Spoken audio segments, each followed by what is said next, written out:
এক গল্প শুনতে যাচ্ছেন, যে গল্প শুনলে আপনার মনটা আনন্দে ভরে যাবে এবং সৃষ্টিকর্তার প্রতি আপনার মাথা নত হয়ে যাবে। আমি আশা করব শুরু থেকে শেষ পর্যন্ত চট্টগ্রামের ভাই আসাদের জীবনের বাস্তব গল্পটা আমার মুখ থেকে শুনুন এবং গল্প শেষে আসাদকে আপনার মতো করে একটা মন্তব্য কমেন্ট বক্সে লিখবেন। ধন্যবাদ সবাইকে। সুপ্রিয় বন্ধুগণ, আসসালামু আলাইকুম। আমার নাম মোহাম্মদ আসাদ হোসেন, আমার বাড়ি বন্দনগরে, চট্টগ্রাম। বন্ধুগণ, আমি আমার জীবনের গল্পটা শুরু করার শুরুতে আপনাদেরকে আমার পরিবারের বিষয়ে জানিয়ে রাখি। আমার পরিবারে আমি আছি, আমার বাবা আছে, মা আছে, এছাড়া রয়েছে আমার ছোট দুইটা ভাই। আমরা টোটাল 3 ভাই, আমাদের কোনো বোন নেই। আমাদের পরিবারটা চট্টগ্রাম শহরের মধ্যেই এক উচ্চ মধ্যবিত্ত পরিবার।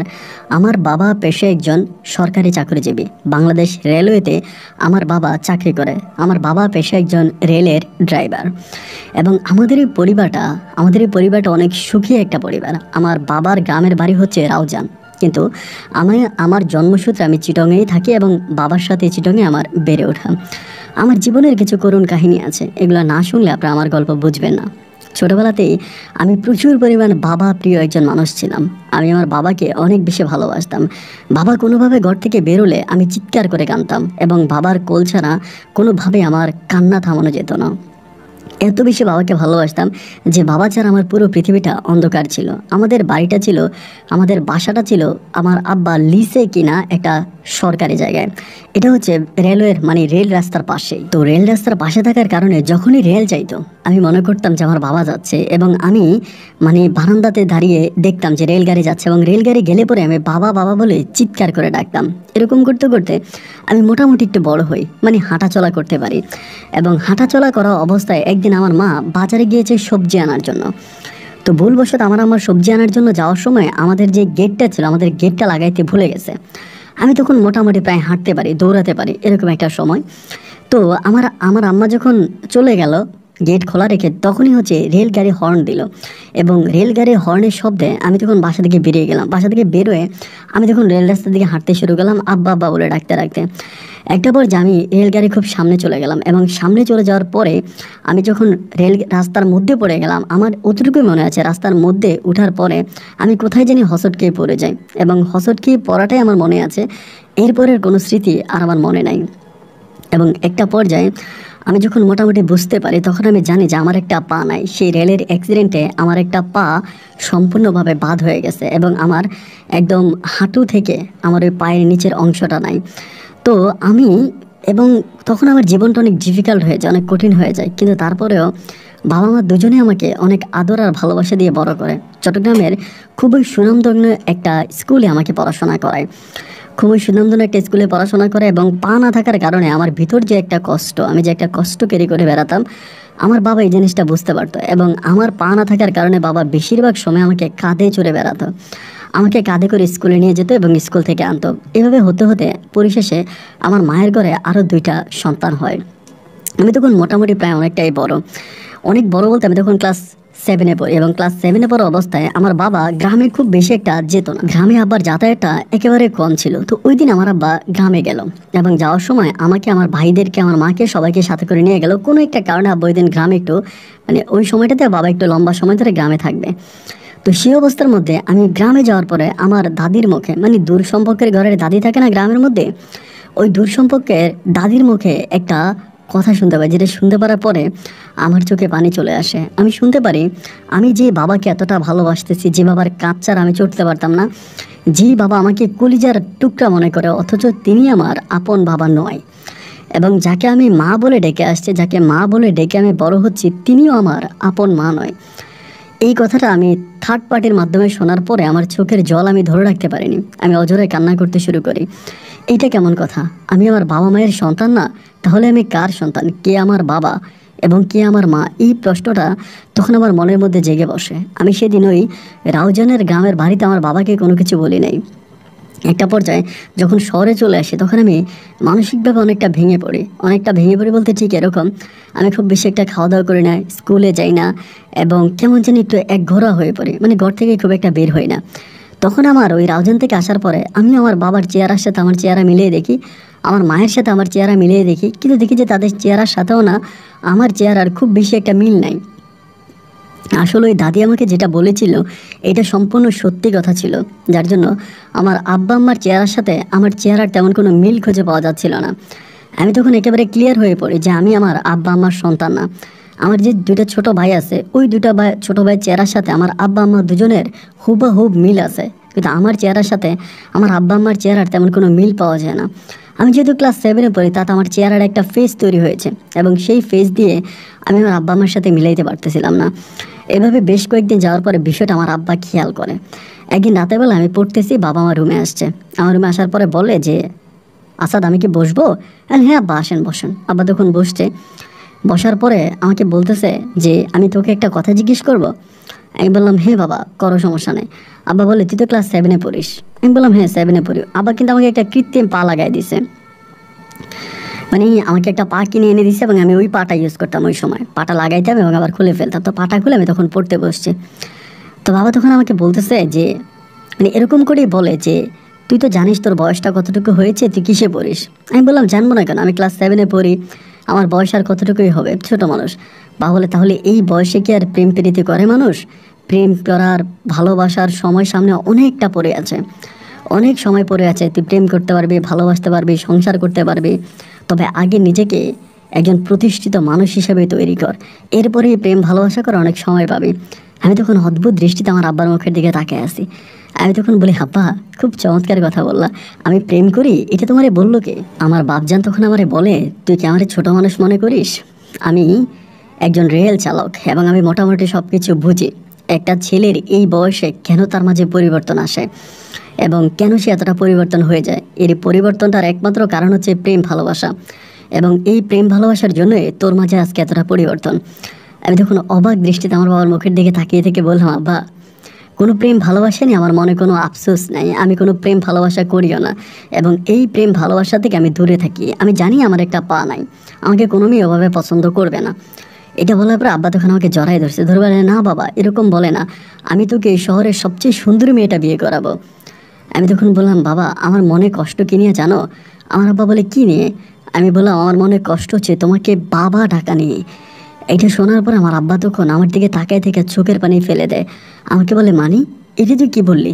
আমি বললাম কারণ তুমি যে আমার অরিজিনাল বাবা না, এটা যে আমার বাড়ি না, আমি যে মাকে মা বলে ডাকি সে যে আমার মা না, যে দুই ভাইকে আমি আমার আমার আমার দুইটা চোখ মনে করি, আমার দুইটা নয়ন মনে করি, আমার যে দুই ভাই আমার ভাই না, এটা আমি জেনে গেছি। এটা বলা মাত্র আব্বা তখন আমার দিকে তাকিয়ে আছে, তাকিয়ে থেকে বলতেছি এটা তুই কী বলিস, এসব উল্টাপাল্টা তোকে বললো কে? আমি বললাম বাবা তুমি তো কোনোদিন আমার দিকে তাকিয়ে মিথ্যে বলো নাই, তুমি সবসময় আমার দিকে তাকিয়ে সত্য কথা বলেছো, তাহলে আজকে আমার চোখের দিকে তাকিয়ে বলো তো আমি যে কথাগুলো বলেছি এই কথাগুলো কি মিথ্যে? সত্যি কি তুমি আমার জন্মদাতা পিতা? আমার আব্বা তখন মাথাটা নিচু করে ফেলে, আমাকে তখন বুকে জড়িয়ে ধরে বলে, আমি তোকে জন্ম দিইনি এটা সত্য, কিন্তু আমি তোকে এক বিন্দু পরিমাণও নিজের সন্তানের থেকেও আলাদা চোখে দেখি না। আমি তখন প্রশ্ন করলাম বাবা তাহলে বলো কে আমার বাবা, কে আমার মা? আমার না অনেক জানতে ইচ্ছে করতেছে। আমার আব্বা তখন বললো আমি বিয়ে করার অনেক বছর হয়ে গেল, তোর মায়ের ঘরে কোনো সন্তান হয় না। সেখানে আমাদের রেলওয়ের একজন টিটি ছিল এবং তার ওয়াইফ হচ্ছে চট্টগ্রাম মেডিকেলে চাকরি করতো। তো সেই ওয়াইফের সাথে কথাবার্তা বলার পরে খুব ছোট বয়সে তিনি আমাকে হসপিটাল থেকে এনে দেয়। আমি সত্যিকার অর্থে জানি না তোর বাবাকে তোর মাকে, তোকে আমরা যখন নিয়ে আসি তখনও কিন্তু তুই দুধ পান করতি, তোর মা তোকে এরকম বোতলে করে দুধ খাওয়িয়ে বড় করে। এ কথাগুলো শোনার পরে আমি তখন বলি দেখলা তো আমি আসলেই তোমাদের সন্তান। আব্বা আমাকে বলে দেখ আমার দুইটা সন্তান, আমি কখনোই তোকে আলাদা চোখে দেখি না, আমি সবার কাছে বলি তুই আমার তৃতীয় সন্তান, মানে তুইও আমার একজন সন্তান এবং তোর ওই মানে জন্ম নিবন্ধনেও কিন্তু আমার নাম দেওয়া, তোর মায়ের নাম দেওয়া, তোর যে আমরা ভোটার আইডি কার্ড করবো সেখানেও আমরা আমাদের নাম দিব এবং তুই আমাদের সম্পত্তির সম্পূর্ণ ভাগিদারও হবি। আমি তখন কান্না করে আব্বাকে বললাম আব্বা এইসব সম্পত্তির কোনো কিছুই না, আমার প্রয়োজন নাই এবং এই বিষয়টা নিয়ে না আমার মনটা অনেক খারাপ। আমার আব্বা তখন আমাকে বারবার জিজ্ঞেস করতেছে তোর এটা বললো কে, তুই কার কাছ থেকে শুনতে পাইলি যে তুই আমাদের সন্তান না? আমার এটা বড্ড জানতে ইচ্ছে করে, বলবি? আমি তখন আব্বাকে বললাম না বাবা আমি কারো নাম বলে তোমার চোখে কাউকে ছোট করতে চাই না, তবে যিনি আমাকে বলেছে তিনি তো আর মিথ্যা বলে নাই। আমার আব্বা তখন বলল কিছু সত্য আছে এটা নিজের মাঝে লুকিয়ে রাখতে হয়, সব সত্য সব জায়গায় প্রকাশ করা ঠিক না। এরপর আব্বা চলে গেল এবং আমি এরপর থেকে না আমার জীবনটাকে একটু অন্যভাবে লিড করতে শুরু করলাম। মানে একটু আমি তখন বুঝতেই পারলাম যে আমার বাবা মা কেউই নেই এবং তখন আমার মাথার মধ্যে একটাই চিন্তা আসলো যে আমাকে নিজের পায়ে দাঁড়াতে হবে। এবং আমার যে ভাইরা, আমার যে দুটা ভাই আছে, ওই দুটা ভাই কিন্তু প্রচুর পরিমাণের হিংসুটে। বাস্তবতার খাতিরে আমার কথাগুলো বলা লাগতেছে, মানে আমার ছোট দুইটা ভাইও না আমাকে সহ্য করতে পারে না, কারণ আমি তাদের বয়স অনেক বড়, তারা অনেক ছোট, আমাকে সহ্য করতে পারে না। এবং আমার মাও জানি কেমন তাদের ওই সন্তানদের প্রতি একটু বেশি টান ভালোবাসা, আমার প্রতি তেমন কোনো টান ভালোবাসা, মানে আগের মতো করে টান ভালোবাসা আমি দেখতে পাচ্ছি না। দিনে দিনে যেন আমার প্রতি আমার মায়ের ভালোবাসা একটু একটু করে কমে যাচ্ছিল। এমন করে সময়টা কাটতে কাটতে একটা পর্যায়ে আমি তখন এসএসসি পরীক্ষা দিলাম এবং এসএসসি রেজাল্ট আউট হলো। এবং আমি দেখতে শুনতে মাশাআল্লাহ অনেক সুন্দর ছিলাম, অনেক কিউট ছিলাম। আমার ভাইয়েরা এবং আমার বাবা মা তারা কিন্তু অতটা ফর্সা না, অতটা সুন্দর না, বাট আমি কিন্তু একদম ফর্সা ছিলাম, দবদবে সাদা ছিল আমার চেহারা। তো শুধু আমার সমস্যা একটা যে আমার ডান পায়ের হাঁটুর নিচ থেকে আমার পা নাই, মানে হাঁটু থেকে আমি একটা অন্য ধরনের আপনার একটা ইউজ করি, একটা কৃত্রিম পা আমি ব্যবহার করি। যাই হোক, এরপরে হলো কি, এসএসসি রেজাল্ট আউট হওয়ার পর আমি তখন ইন্টারমিডিয়েটে ভর্তি হলাম, ইন্টারও পাস করলাম, পাস করে আমি তখন অনার্সে ভর্তি হলাম। তো অনার্সে আমি তখন বাংলা, মানে চট্টগ্রামের খুব একটা পাবলিক ইউনিভার্সিটিতে ভর্তি হলাম। তো সেখানে আমি যখন অনার্স করতেছি, আমি তখন অ্যাকাউন্টিংয়ে অনার্সের জন্য ঢুকলাম, মানে হিসাব বিজ্ঞানে আমি অনার্স করব। তো পরে ওই অনার্স করা অবস্থায় আমার আব্বা তখন আমাকে বলল যে চাকরির আমার বাবার কাছে একটা ভালো প্রস্তাব আছে, একটা বেসরকারি ব্যাংকে লোক নেবে। আমার আব্বাও বিষয়টা বুঝতে পারছে যে আমার ভাইয়েরা বা আমার মা আমাকে খুব ভাবে আগের মতো দেখে না, এবং তারা আমাকে একটু অন্য নজরে দেখে, এবং হয়তো ভবিষ্যতে এরকম হতে পারে যে আমার মা এবং ভাই এবং বাবা তারা আমাকে ছেড়ে দিতে পারে, যে কোনো সময় একটা পরিবর্তন চলে আসতে পারে। এই জন্য আমার বাবা আমাকে নিজের পায়ে দাঁড়া করানো নিয়ে খুব বেশি বিপদে পড়ে যায়। যদিও বাবা চাইলে আমাকে রেলওয়েতে যে কোনো সময় চাকরি দিতে পারতো, কিন্তু রেলওয়েতে যে কোনো পোস্টে আমি চাকরি করি না কেন, আমার কিন্তু ফিটনেস থাকা লাগবে। আর ব্যাংকে আমি অফিসে বসে কাজ করবো, সেখানে ফিটনেসটা অত বেশি ইম্পর্টেন্ট না, এবং সেটা একটা বেসরকারি ব্যাংক। এরপরে আমার আব্বা প্রতিবন্ধী কোটা থেকে কথাবার্তা বলে দেন আমাকে একটা বেসরকারি ব্যাংকে ওই সময় আমাকে চাকরি দেয়। তো আমি তখন একটা বেসরকারি ব্যাংকে চাকরি করি এবং তার পাশাপাশি ওই পাবলিক ইউনিভার্সিটিতে অনার্স করতেছি। তো আমার কথা হচ্ছে আমি অনার্স শেষ করবো এবং করে হয়তো আমি ভালো একটা অবস্থানে চলে যাব। তো এইভাবে পড়াশোনা করতে করতে একটা পর্যায়ে আমি অনার্স কমপ্লিট করি, এবং অনার্স শেষ হওয়ার পরে আমি যে ব্যাংকে চাকরি করতাম সেই ব্যাংকে আমার বড় আকারের একটা প্রমোশন হয়, এবং সেই প্রমোশন হলে পরে আমি খুব ভালো টাকায় স্যালারি পেতাম, অনেক ভালো টাকায় স্যালারি পেতাম। এবং ওই সময়টাতে দেখা গেল আমার বেতনের অনেক টাকা আমি আমার পরিবারের জন্যই খরচ করতাম। আমার সৎ ভাই, মানে আমার সৎ ভাই বলতে আমার ওই ভাই, তারপর আমার মা বাবা, ওদের জন্য আমি খরচ করতাম। এবং সেই সময় আমার আব্বা তখন রিটায়ারমেন্টে চলে যায়, আব্বা রিটায়ার্ড না হয় নাই, হবে এরকম একটা কথাবার্তা চলতেছে। তো যাই হোক, আব্বাও রিটায়ার্ড হয়ে যাবে, এমন অবস্থার মধ্যে পরে আমি হলো কি যে ব্যাংকে যারাই আছে মানে প্রত্যেকের সাথে আমার খুব ঘনিষ্ঠ একটা সম্পর্ক, মানে সবাই আমাকে অনেক ভালোবাসে, সবার সাথে আমার খুব দারুণ একটা সম্পর্ক, মধুর একটা সম্পর্ক। এবং আমার ব্যাংকের মধ্যে আমার এক সিনিয়র বড় ভাই আছে, উনি খুবই সিনিয়র আর কি, এবং তিনিও আসলে আমার মতোই কপাল পরা। যাই হোক, তার সম্বন্ধে না বলে শুধু এতটুকুই বলি, তিনি আমার সিনিয়র হলো আমার খুব ভালো একজন বন্ধু, ওনার নাম হচ্ছে রানা ভাই। তো রানা ভাইয়ের সাথে আমার খুব মধুর একটা সম্পর্ক। এরকম করতে করতে রানা ভাইয়ের দূর সম্পর্কের এক কাজিন হয়, ওই কাজিনের বিয়েতে রানা ভাই যাবে। তো আমি, মানে ওটা একটা হিন্দুর বিয়ে আর কি, মানে কেমনি কেমনি কাজিন হয়, রানা ভাইয়ের আত্মীয় হয় আমি জানি না। তো ওই হিন্দুর বিয়েতে যাবে। তো সেদিন উনি কী করলো, পরের দিন অফিস থেকে ছুটি নেবে আমাকে বলে। তাই আমি বললাম ভাই 2 দিন ছুটি, ভাই 2 দিন ছুটি নিয়ে কই যাবেন? তা বলে এরকম একটা হিন্দু বিয়েতে যাব। তো ভাই এটা বলার পরে না আমার ভিতরেও না, মানে আমার হিন্দু বিয়েটা খুব ভালো লাগতো, সত্যি কথা যেটা, যদিও আমি একজন মুসলিম ছেলে ছিলাম, কিন্তু হিন্দু বিয়েতে তাদের বিয়েতে অনেক মজা মাস্তি করা হয়, অনেক আনন্দ ফুর্তি করা হয়, অনেক ধুমধাম করে তাদের বিয়ে উদযাপন করা হয়। এই জন্য হয়তো হিন্দু বিয়েটা আমাকে ভালো লাগতো আর কি। পরে আমি রানা ভাইরে বললাম যে ভাই কিছু মনে করেন না, আমি জীবনে কখনো কোনো হিন্দু বিয়েতে যাই নাই, আমাকে তো ইনভাইট করে নাই, তা আমি কি আপনার সাথে যেতে পারবো? আমাকে বললে হ্যাঁ পারবা তো, কোনো সমস্যা নাই, যাবা তো ভালো কথা, তুমি কি যাবা? তাহলে আমরা একসাথেই হচ্ছে মানে ছুটির জন্য পেপার জমা দিই। আমি বললাম ভাই আমার না যাওয়ার ইচ্ছা আছে। পরে বলে তাহলে তুমি দরখাস্ত লিখো। পরে আমি এবং ভাই দুজনেই হচ্ছে দরখাস্তের জন্য মানে ম্যাডামের কাছে জমা দিলাম, মানে ছুটির জন্য জমা দিলাম। এবং জমা দিলে পরে ম্যাডাম আমাদের দুজনের ছুটিটাকে মানে বললো যে তোমরা দুজনে একসাথে চলে যাবা 2 দিনের জন্য, এটা তো ভালো দেখে না। তো এরপরও রিকোয়েস্টে পরে প্রথমে ওনারটা অ্যাকসেপ্ট করলো, আমারটা করলো না, এবং পরে রানা ভাই রিকোয়েস্টে পরে আমার ছুটিটাও অ্যাকসেপ্ট করলো। দেন এরপরের দিন আমি আর রানা ভাই হিন্দু বিয়েতে যাব। আমি আব্বা আম্মাকেও বলেছি, তারাও বললো যে হিন্দুদের বিয়েতে একটু সাবধানে থাকিস, কারণ তোর তো একটা পায়ের সমস্যা আছে, দেখা যায় ওখানে গেলে আবার মানে কী ধরনের সমস্যায় পড়িস বা না পড়িস, একটু সাবধানে থাকিস। তা আব্বা আমার সাথে কথাবার্তা বলে চট্টগ্রাম সীতাকুণ্ড ছিল ওই বিয়েটা, আমরা তখন ওই সীতাকুণ্ডের ওই বিয়ের মধ্যে যাই। এবং ভাই বিয়েতে যাওয়ার পরে ওরা বিয়েটা এত বড় করে করেছে, মানে এত বেশি মানে আপনার বাদ্যযন্ত্র লোক এনেছে বা বিয়ের সাজুগুজু এত চমৎকার এত সুন্দরভাবে করেছে যে এরকম বিয়ে মনে হয় আমার জীবনে আমি প্রথম দেখা, মানে এত বড় সড়ো আকার এত বড় পরিষদের বিয়ে মনে হয় আমি প্রথম দেখলাম। আফটার অল আমি বিয়েতে গেলাম এবং বিয়েতে যাওয়ার পরে হিন্দুদের বিয়ের মধ্যে যাওয়ার পরে ওই দিন রাতে আমি হঠাৎ করে মানে একটা মেয়েরে দেখলাম এবং এই মেয়েটা এরকম ছিল যে এখানে অনেকগুলো মেয়ে ছিল, তাদের মাঝে এই মেয়েটা সবচেয়ে লম্বা ছিল, তবে চেহারাটাও খুব সুন্দর ছিল, ফিটনেসটা একদম জিরো ফিগার ছিল, ইন্ডিয়ান নায়িকাদের মতো মনে হচ্ছিল। তো মেয়েটাকে দেখে আমার কাছে খুব ভালো লাগছে। দেখেন আমি স্কুলে পড়াশোনা করেছি, কলেজে পড়েছি, ইউনিভার্সিটিও শেষ করেছি এবং চাকরি জীবনে আসছি। জীবনের এতগুলো বছর অতিক্রম করার পরেও এই পর্যন্ত আমার দৃষ্টিতে কোনো মেয়েকে ওভাবে ভালো লাগে নাই, মানে কোনো মেয়ের প্রতি আমার এতটা আকর্ষণ এতটা ভালোবাসা বা ভালো লাগা জাগে নাই। কিন্তু এই মেয়েটাকে দেখেন আমার ভিতরে কেমন জানি একটা প্রেম প্রেম শব্দ জেগে উঠেছে, আমার ভিতরে কেন জানি একটা ভালোবাসার মানে কেমন জানি ভালোবাসার একটা কুকিল ডেকে উঠলো কুহু করে। তো ওই মুহূর্তে আমার তখন এই মেয়েটাকে খুব বেশি ভালো লাগতে শুরু হলো, মানে অনেকটাই ভালো লাগতে শুরু হলো। তো বিয়ের রাতটা আমি প্রায় সারাটা রাতে তার দিকে তাকিয়েছিলাম। সকালবেলা যখন ঘুমাইতে যাব ওই সময় আমি রানারে বলতেছি, রানা ভাই এমন এমন বিয়েতে একটা মেয়ে দেখলাম, মেয়েটা আপনার কাছে কেমন লাগছে? এইটা বলার পরে তিনি আমার বললেন, আরে তুই তো অনেক চালাক রে, মানে আমি যেটার দিকে তাকালাম তুইও এটার দিকে তাকাইলি। আমি বললাম, ভাই মেয়েটা মেয়েটা অনেক সুন্দর, আমার অনেক ভালো লাগছে, তো আপনিও তাকাইছেন আমিও তাকাইছি, তো ঠিক আছে যেহেতু আপনি তাকাইছেন তাহলে আমি আর তাকাইলাম না। উনি বলে, তুই আর আমি দুজনে তাকাইলেও কোনো লাভ নাই, হিন্দু বাড়ির মেয়ে আমি কি আর আমরা কি আর তাকে বিয়ে করতে পারবো?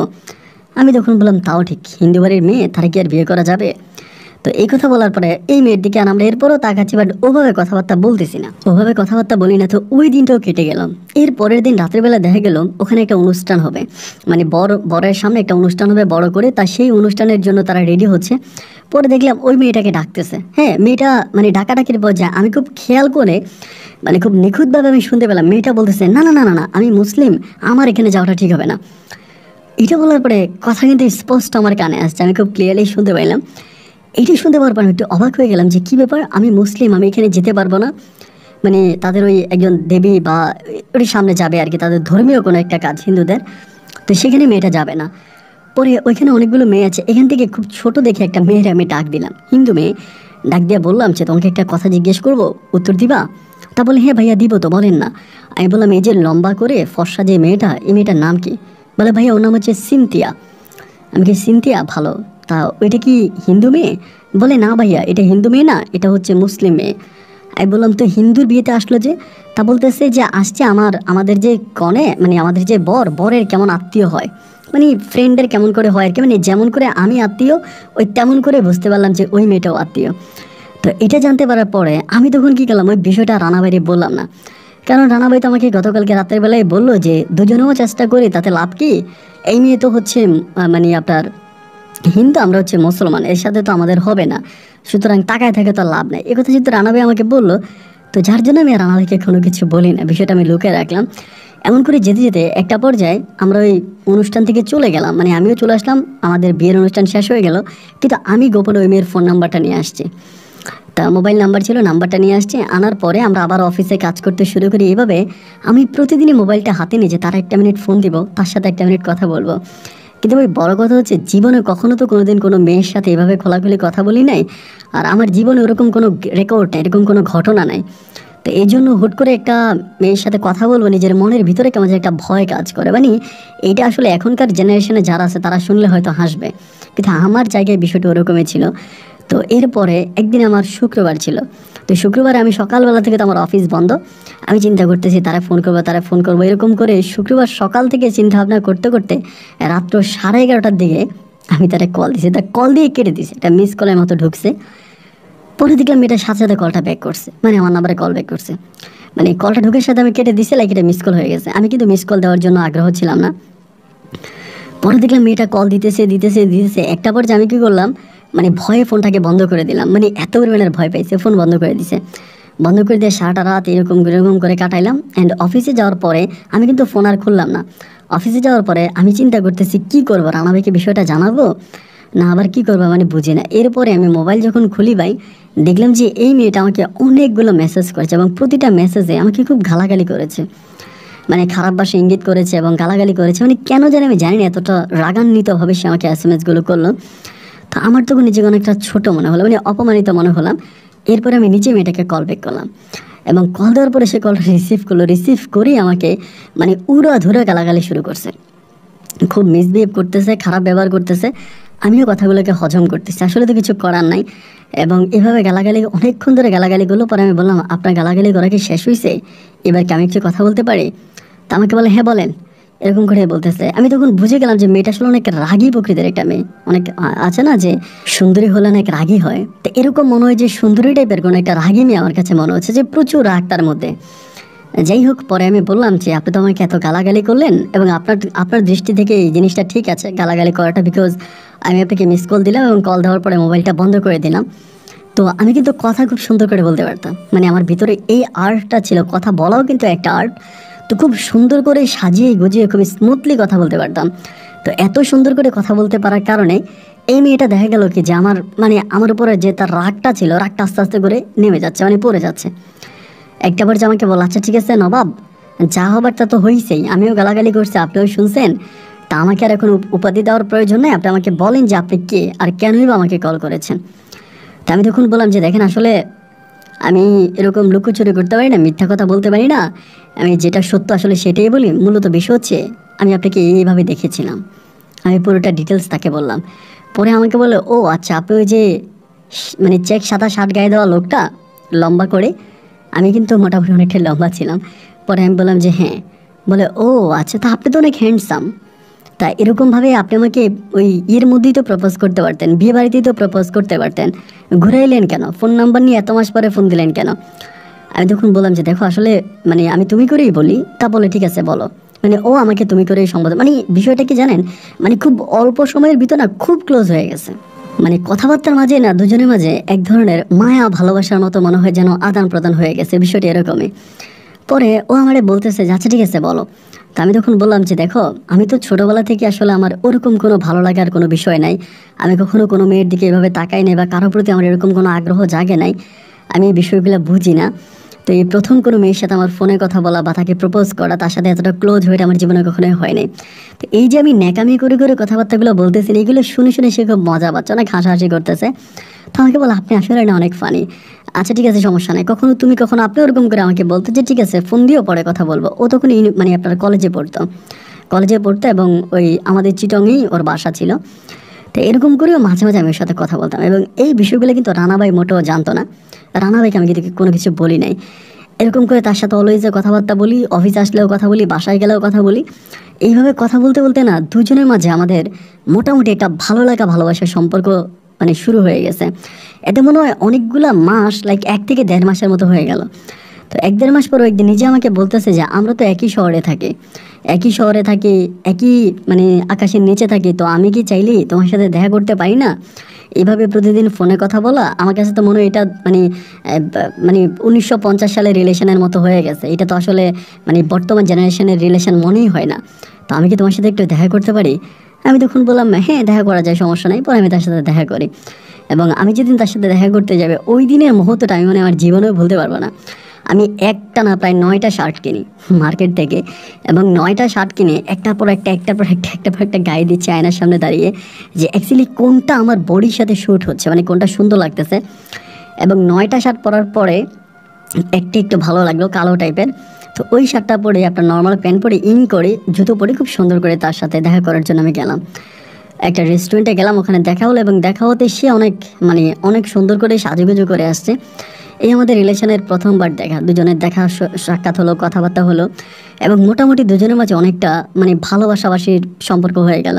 তো একে তো ধরেন আমার একটা পরিবার আছে, আমার বাবা মা ছোট ভাই আছে এবং তার উপরে আবার ধরেন আমার এদিক দিয়ে আমার মানে অফিস, তার উপরে আবার ওকে টাইম দেওয়া। তো সব কিছু মিলিয়ে না আমি খুব বেশি একটা সিন থেকে টাইম দিতে পারতাম না, ওর সাথে খুব বেশি একটা কথা বলতাম না, কমই কথা হতো। কিন্তু SMS হতো, প্রচুর SMS-এ কথাবার্তা বলতাম। এইভাবে আমার সম্পর্কটা প্রায় 1 বছরের মতো কেটে যায়। 1 বছরের মতো সম্পর্কটা গড়ায়। 1 বছরের মাঝে এখানে হয় কি যে আমি ওর একটা ছবি, মানে সিনথিয়ার একটা ছবি আমি আমার প্রোফাইল পিকে দিয়ে রাখি। আমাদের মাঝে কোনো অবৈধ খারাপ কোনো সম্পর্ক কখনোই হয়নি। লাইক রিলেশনটা নিয়ে ও অনেক সিরিয়াস ছিল, অনেক বিষয়ে আমি অনেকটা সিরিয়াস ছিলাম। কখনো খারাপ কথাবার্তাও কিন্তু আমাদের দুজনের মুখ থেকে ভুলেও বের হইতো না, কোনো খারাপ কথাবার্তাও কেউ কাউকে বলতাম না, বাট খুবই ভালো একটা সম্পর্ক ছিল। এইভাবে হতে হতে একটা পর্যায়ে মানে আমার ভিতরে কিন্তু একটা ভয় সবসময় থাকতো। আসলে কি ভয়ের বিষয়টা কি বলবো, মধ্যখানে একবার আমি চিন্তা করছিলাম আমার পায়ের বিষয়টা তাকে জানাই দিব। তো সত্যি কথা বলতে কি তারা তখন এতটাই ভালোবাসতাম, মানে এত বেশি ভালোবাসতাম যে এখন যদি আমি আমার পায়ের বিষয়টা বলে দিই, ও যদি আমাকে ছেড়ে চলে যায়, মানে ভিতরে এই জিনিসটা কাজ করতেছিল যে আমার যে একটা পা নাই বা আমার যে একটা পা কৃত্রিম পা লাগানো, এখন এটা যদি আমি তাকে বলে দিই তাহলে সে যদি আমাকে ছেড়ে চলে যায়, এই ভয়টার কারণে আমার পায়ের ওই সমস্যার কথা আমি তাকে বলি নাই। আমি ভাবতেছিলাম যে রিলেশনটা যখন অনেকটা ডিপ হয়ে যাবে, হয় না যে অনেক ডিপ হয়ে যাওয়ার পর অনেক বড় লোকের মেয়েরা অনেক গরিব ছেলেকে বিয়ে করে ফেলে, এরকম তো অনেক ঘটনা আছে। এবং অপছন্দ করা মানুষটাকে একটা সময় পছন্দ করতে শুরু করে সময়ের পরিবর্তে। তো আমি চিন্তা করলাম যে এরকম করে সময়গুলো পাস হতে হতে একটা সময় দেখা যায় যে মেয়েটা আমাকে ভালোবেসে ফেলবে, এবং তখন আমার ওই পায়ের কথা শোনার পরও সে আমাকে ছাড়বে না। বিষয়টা তখন এরকম একটা পর্যায়ে চলে গেল। তো একটা সময় কি তার প্রোফাইলের একটা ছবি, মানে তার একটা ছবি আমি আমার প্রোফাইল পিকে দিয়ে রাখছি। তো দিয়ে রাখার পরে একদিন হঠাৎ করে রানা ভাই আমার এই ছবিটা দেখছে, দেখে উনি কিন্তু চিনতে পারে না যে এটা ওই মেয়েটা। বাট আমাকে বললো মেয়েটা অনেক সুন্দর, তুই এরকম মেয়ে পাস কই, এরকম যদি একটা মেয়ে পাস তাহলে আমার সাথে সম্পর্ক করাই দিস, ওরকম করে বলতেছে। তো যেহেতু আমি আমার অফিস ওনার সাথে অনেকটাই ক্লোজ, খুব মধুর সম্পর্ক ওনার সাথে, তো সেখানে হাসতে হাসতে বলতেছে ভাই আপনি মাইন্ড করেন না, আমি আপনার কাছে একটা বিষয় লুকাইছি। তো আমার বলে না সমস্যা নেই আসাদ, আমি মাইন্ড করবো না, কী লুকাইছো বলো। আমি বললাম ভাই আপনি যে মেয়েটারে দেখতেছেন আমার প্রোফাইলে, এই মেয়েটার কিন্তু আপনি চিনেন। মানে উনি তখন অবাক হয়ে গেল যে আমি চিনি, মানে আমি কীভাবে। আমি তখন বললাম যে ভাই এই ঘটনা। এবং সব কথা শোনার পর উনি মনে হয় মনে একটু কষ্ট পাইছে যে আমি তোর অনেক ভালোবাসি, তুই আমার একে ছোটো ভাই, তার উপরে আবার ফ্রেন্ড, তা তুই আমার কাছে কথাটা লুকাইলি কেন, আজকে একটা বছর ধরে এরকম একটা কথা লুকাই রাখলি। তো যাই হোক, এরকম করে আমার সাথে মানে উনিও বিষয়টাতে ইনভলভ হয়ে গেল। পরে হলো কি যে এরকম করতে সময়গুলো কাটতে কাটতে একদিন হলো কি আমাদের মানে একটা মেয়ে অ্যাকাউন্ট খুলেছিল, নতুন একটা অ্যাকাউন্ট খুলেছে, মেয়েটা ইন্টারমিডিয়েটে পড়ে। তো অ্যাকাউন্ট খোলার পরে এই মেয়েটা অ্যাকাউন্ট খোলার জন্যই কিন্তু আসছে আমার অফিসে, মানে আমার টেবিলে। তো আসার পরে মেয়েটা কী করতেছে, খুব ক্লোজলি আমার সাথে কথা বলতেছে, মানে আমার সম্বন্ধে জানতে যাচ্ছে। বা মেয়েটার মানে চিন্তা ভাবনা মনে হয় খুব বেশি একটা ভালো ছিল না আর কি। মানে তার কাজ শেষ হওয়ার পরেও সে একটার পর একটা আমাকে ব্যক্তিগত প্রশ্ন করে যাচ্ছে। এখন দেখা যায় এই প্রশ্নের উত্তরগুলো যদি আমি সঠিকভাবে দিতে চাই তাহলে হয়তো তার সাথে আমার একটা মানে আমার ওদের আমি কিছু বলতে চাই না। এবং ওই সময় হঠাৎ করে আমাদের অফিস হচ্ছে সিনথিয়া চলে আসছে, মানে আমাদের ব্যাংকে। ও আমাকে অনেকবার কল দিচ্ছিল, আমার ফোনটা তো অফিসে থাকা অবস্থায় সাইলেন্ট করা, কোনো না কোনো কারণেও সম্ভবত এখানে মার্কেট বা কিছু একটা করতে আসছে। আসার পর আমাকে দেখতে আসছে আমার ব্যাংকে। এখন ওরে দেখার পরে তো মেয়েটার সাথে কথা বলতেছে, ও মেয়েটা তো হচ্ছে আমার মানে আমার কাস্টমার, আমার ক্লায়েন্ট, তো ও তো আমার গার্লফ্রেন্ড। তো আমি কী করলাম, ও আসার পরে বললাম যে তুমি বসো সিনথিয়া, আমি এই সাথে কথাবার্তা বলি। তো মেয়েটার সাথে যখন খুব ক্লোজলি কথা বলতেছি, মানে কথাবার্তা বলতেছি, সিনথিয়াকে সময় দিচ্ছে না, ও তখন এটা নিতে পারে নাই। একটা পর্যায়ে তখন রাগ করে ওখান থেকে উঠে চলে গেছে।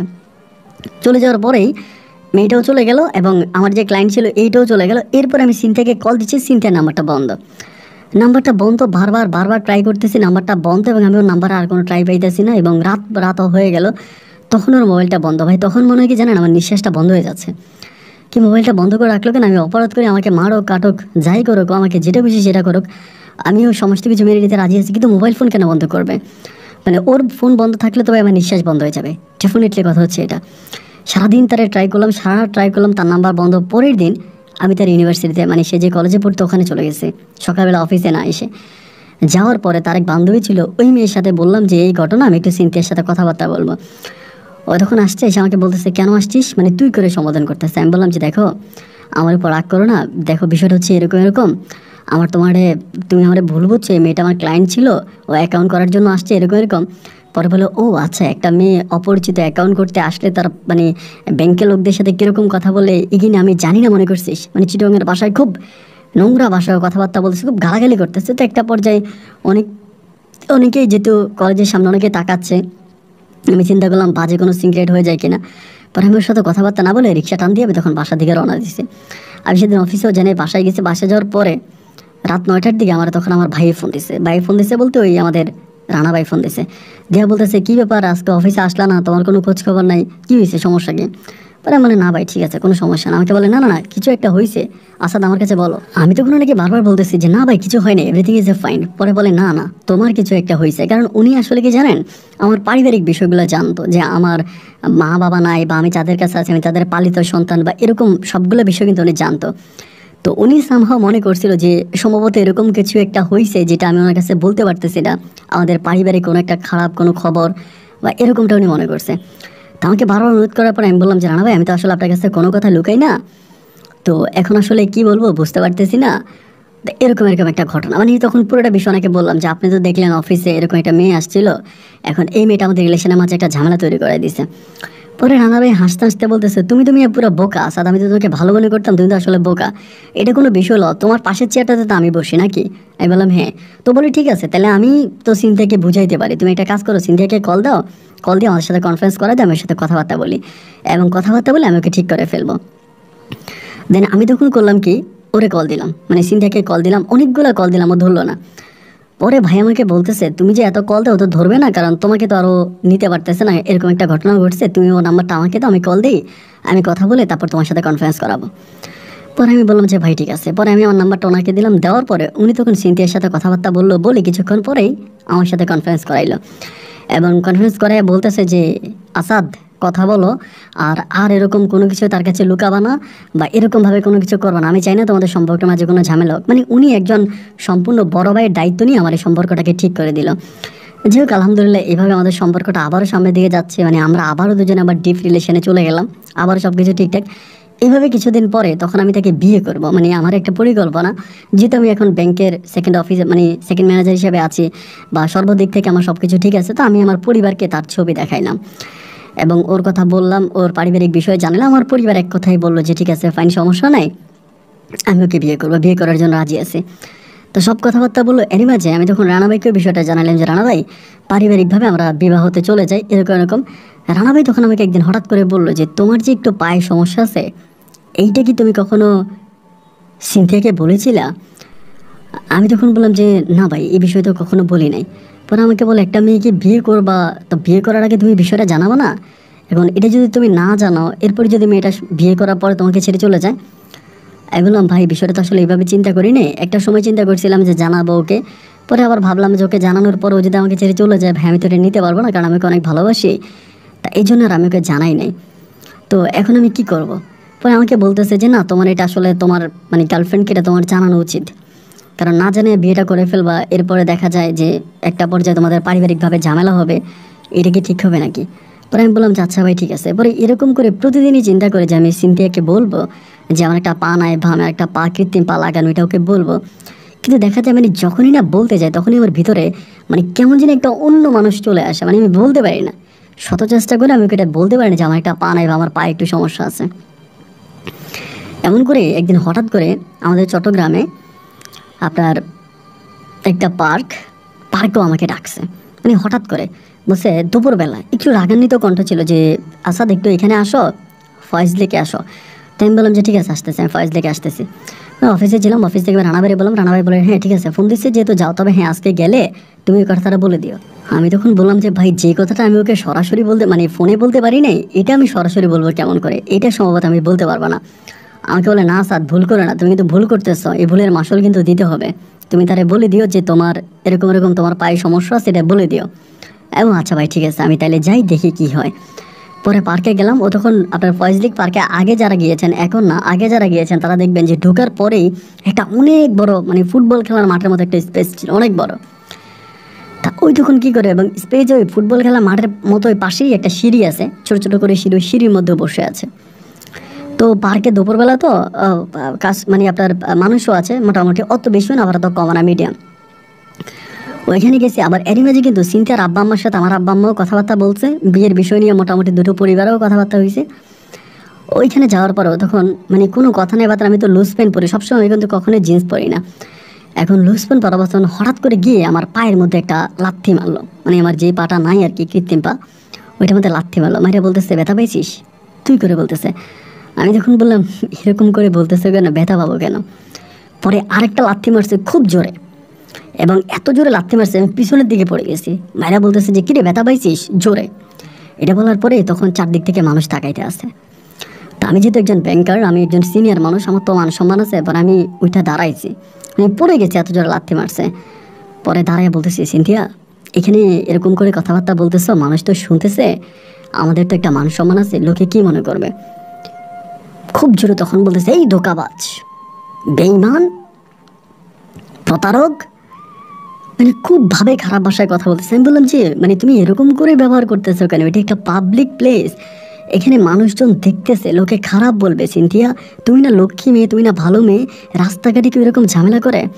ও আমাকে বলে আজকে 2টা বৎসর তুই আমাকে ধোকা দিয়ে আসতেছিস, তুই একটা বাটপার। আমি তখন বললাম তোমাকে ধোকা দিলাম কই, আমি তো তোমাকে ধোকা দিইনি। ও বলে তোর যে একটা পা নাই, তুই এটা আমার কখনো বলছিলি? আমি বললাম সিনথিয়া আসলে জানো তোমাকে এতটা ভালোবাসতাম, মানে এত বেশি তোমাকে ভালোবাসি যে তোমাকে হারাবো এটা কখনো স্বপ্নেও চিন্তা করতে পারি নাই। যদি এমন কখনো হয়ে যায় আমার একটা পা নাই, এটা শোনার পরে তুমি যদি আমাকে ছেড়ে চলে যাও সিনথিয়া, আমি তো এটা কোনোভাবেই মানতে পারবো না, আমি তো এটা কোনোভাবেই মেনে নিতে পারবো না, কারণ আমি তোমাকে আমার জীবনের চাইতে বেশি ভালোবাসি। তো এই ভয়ে না আমি তোমাকে বলি নাই, কিন্তু তুমি আমাকে মাফ করে দাও প্লিজ, আমি তোমার কাছে ক্ষমা চাই। আসো আমরা কোনো কোনো একটা জায়গায় নীরবে বসে আমরা কথাবার্তা বলি, অ্যান্ড এখানে তো লোক তাকাচ্ছে চারদিক থেকে। ও আমাকে তখন খারাপ ভাষায় 2টা গালি দিয়ে বলতেছে যে তুই কিভাবে চিন্তা করলি যে তোর মতো একটা প্রতারকের সাথে আমি আবার কোনো জায়গায় বসবো? তোর ভাগ্য ভালো যে আমি তোর পুলিশে দেই নাই, তোর না পুলিশে দেওয়া দরকার ছিল, তুই একটা প্রতারক। ও যখন চলে যাচ্ছিলো আমি তখন চিন্তা করলাম যে চলে গিয়ে তো মোবাইল টোবাইল বন্ধ করে দিবে এবং আমি ওকে আর পাবো না।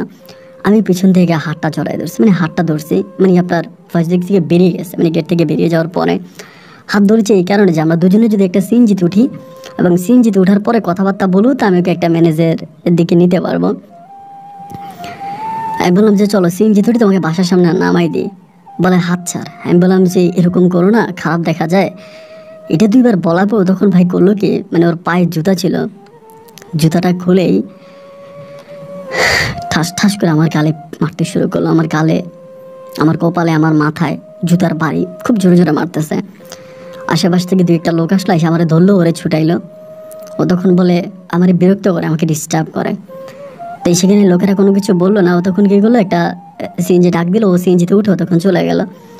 ওইখানকার লোকেরা বলে ভাই আপনি কোথায় যাবেন, চলে যান, কারণ আমার পোশাক আশাক দেখে তো আর আমাকে টোকাই বা এরকম কিছু মনে হয় না। আমি কাঁদতে কাঁদতে তখন বাসায় গেলাম, এবং বাসায় যাওয়ার পরে বিকেলের দিকে, মানে সন্ধ্যার দিকে তখন আমাকে রানা ভাই কল দিছে। কল দিয়ে বলতেছে যে আসাদ একটু আমাদের বাসায় আসো। আমি বললাম না ভাই আপনাদের বাসায় যাব না, কি বলবেন আমার ফোনে বলেন। পরে আমার বলে আজকে কি তোমার সিনথিয়ার সাথে ঝামেলা হয়েছে? হ্যাঁ বলি এটা তো আমার চেয়েও আপনিও ভালো জানার কথা, আমার থেকে তো আপনিই ভালো জানবেন, কারণ আমার যে পা নাই এটা সিনথিয়া জানলো কি করে? পরে আমাকে বলে ও মা, সিনথিয়া তো তোমার পরিবারের মানুষের সাথেও কথা বলে, হয়তো তোমার পরিবার থেকে কেউ বলে দিছে। আমি বলি না, আমার পরিবার থেকে আমার পা না এটা সিনথিয়াকে কেউ বলবে না, আমি আপনাকে নিশ্চিত করে বলতে পারি। সিনথিয়া শুধুমাত্র আমার পরিবারে কথা বলে আমার আব্বার সাথে, আর আমার আব্বা কখনোই বলবে না যে তার ছেলের একটা পা না, এটা বলবে না। পরে তিনি আমাকে বলতেছে তার মানে কি তোমরা বাপ ছেলে দুজনেই ধোকাবাজ? এমনি কথাটা বললো। আমি বললাম ভাই আপনি এরকম করে বললেন যে, বলে তোমার কি মনে হয় না যে তুমি 2টা বছর মেয়েটাকে ধোকা দিছো? আমি বললাম ভাই আপনি এটা আমাকে কি বলতেছেন, আপনি তো সব কিছুই জানেন। বলে জানি বেটা, ঠিক আছে, তুই তো একটা ধোকাবাজ, তুই তো একটা ধোকাবাজ। মানে যে কথাগুলো সিনথিয়া আমাকে বলেছে এই সেম কথাগুলো রানা ভাই আমাকে ফোনে বলতেছে, এবং একটা পর জন্য এরকম কথাবার্তা বলে ফোন লাইনটা কেটে দিল। পরের দিন অফিসে গেছে, অফিসে যাওয়ার পরে উনি আর আমার সাথে কথা বলে না। আমি বলি রানা ভাই আমার সাথে কথা বলে না, মানে কথা বলে না, বলেই না। আর সিনথিয়া করলো কি, ওর মোবাইল ফোনটা বন্ধ করে দিল, এবং আমি ওর বাসায় তো আর সরাসরি ঢুকতে পারি না, কারণ বাসায় তো দারোয়ান আছে। গেটে অনেকক্ষণ দাঁড়িয়েছিলাম, অনেকদিন দাঁড়িয়েছিলাম গেটের সামনে ওর সাথে একটু কথা বলার জন্য, কিন্তু ওরে আমি ওভাবে পাই না বাসার নিচে, এবং আমি তো একটা জব করি, এই জন্য সবসময় গিয়ে বাসার সামনে দাঁড়িয়ে থাকাটাও আমার জন্য সম্ভব হয় না। একটা পর্যায়ে কলেজের সামনে দাঁড়াই থাকি, এবং কলেজের সামনে দাঁড়াই থাকার পরেও দেখা গেলো যে ও তো ওমেন্স কলেজে পড়তো, মহিলাদের কলেজ, আমি ভিতরে ঢুকতে পারতাম না, গেটে আমার দাঁড়িয়ে থাকা লাগতো। এবং গেটে বেশিক্ষণ দাঁড়িয়ে থাকলে পরেও দারোয়ানরা ডাউট করে, সন্দেহ করে যে এতক্ষণ কেন দাঁড়িয়ে আছে। এভাবে প্রায় আপনার 1.5 মাসের মতো কেটে গেল, আমি কোনো সন্ধান পেলাম না। এই 1.5 মাসে আমার অবস্থা এরকম হয়েছে যে আমার নিজের খাওয়া দাওয়া পর্যন্ত বন্ধ হয়ে গেছে। নিজের খাওয়া দাওয়া, ঘুম, অফিস সব কিছু মনে হয় বন্ধ হয়ে যাওয়ার মতো, মানে বন্ধ হয়ে যাওয়ার পথে। আমার মনে হয় আমি যেন এই মুহূর্তে মারা যাব, আমার নিঃশ্বাসটা মনে হয় এখনই আটকায় যাবে। মানে আমি বারবার খোদার কাছে প্রার্থনা করি যে আমার বুকের পাঁজরগুলো ভেঙে যাওয়ার মতো ব্যথা আমার বুকের মধ্যে হচ্ছে, যে আল্লাহ আমার মৃত্যু দিয়ে দাও, কারণ ওর সাথে কথা বলা ছাড়া আমি থাকতে পারি না ভাই।